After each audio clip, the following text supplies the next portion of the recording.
Hello, math students, from Mrs. Marcellus and my good friend and graphing genius, Gottlieb.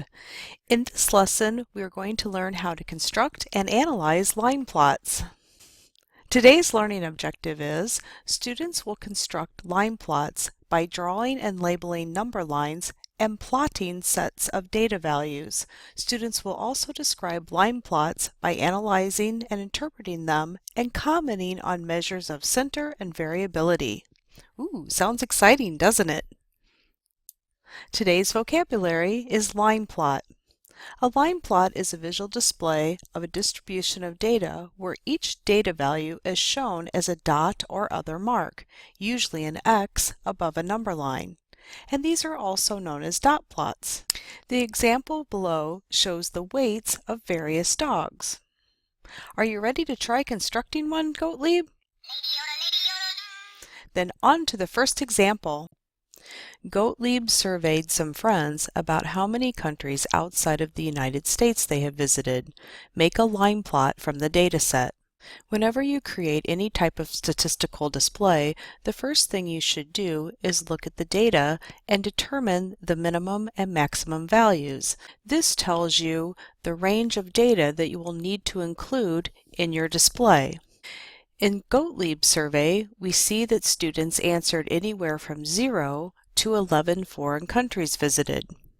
When we create a line plot, we're going to use a number line. You will have to decide what interval you'd like to go by. We could go by ones, or by twos, or threes, or other intervals. Since this data is not that spread out, we can use a number line that goes by ones. If you wanted to use a different interval for this, you could. When you're creating a line plot, there's not necessarily just one right answer. In order to complete our plot, we will have to put X's or dots representing each value above the number line. We'll start with 0, and I'm going to go down each column and plot the data.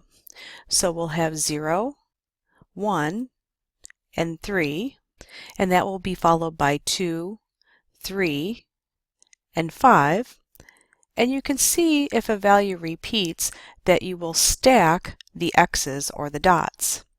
Next we have 3 4s, then we have 2 1s, and another 4, a 2, 0, and 5, and 11, 1, and 0. Now that we have finished the plot, we can analyze it and make comments about the measures of the center and the measures of variation. For example, we could say that the range of this data set is 11. We would take 11 minus 0, the maximum minus the minimum. We also can see that the modes of the data set are 1 and 4. We might say that all but one of the students surveyed have visited 5 or fewer foreign countries. 11 looks like it's probably an outlier. Since we have an extreme value in the data set, we also know that the mean would not be an appropriate measure of the center of the data. We should choose the median instead. Unless you are asked a specific question about the data, there's no one right answer when analyzing a statistical display. You will basically just make comments about the things you observe in the data, such as the things we talked about: mean, median, mode, range, outliers, and what the data tells us. Let's try another example. Einstein and Barkimedes gathered data on the number of calories in their favorite candy bars. Make a line plot from the set of data. First, we will need to look at the data and find the minimum and maximum values. We can see that the fewest calories in a candy bar is 200 and the greatest is 220. That means we need our number line to go at least from 200 to 220. You can always choose whatever interval you like, but you should use something that makes sense with the data. We probably don't want to go by ones because that would be quite a long number line. Since all of the data values are divisible by 5, I think I'll go by 5s. We can plot the data by marking an X above the number line for each candy bar represented in the table.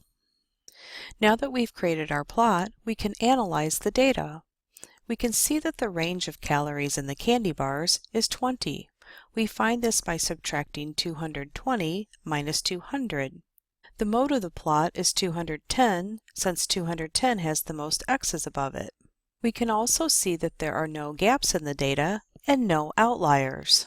So for this data set, the mean would be an appropriate measure of the middle. We also can see that this data is very evenly balanced on both sides of the mode. This is something that we call symmetrical data. Overall, we can see that Einswein and Barkomedes like 12 different candy bars, and those candy bars have anywhere from 200 to 220 calories in them. Let's analyze this line plot showing the amount Euclid deposited in his savings account each week and describe the data. When we describe the data, we want to comment on measures of the center and measures of variation and anything else the data tells us. One of the first things we might want to do is count how many x's there are. We can see that this represents 18 weeks of savings.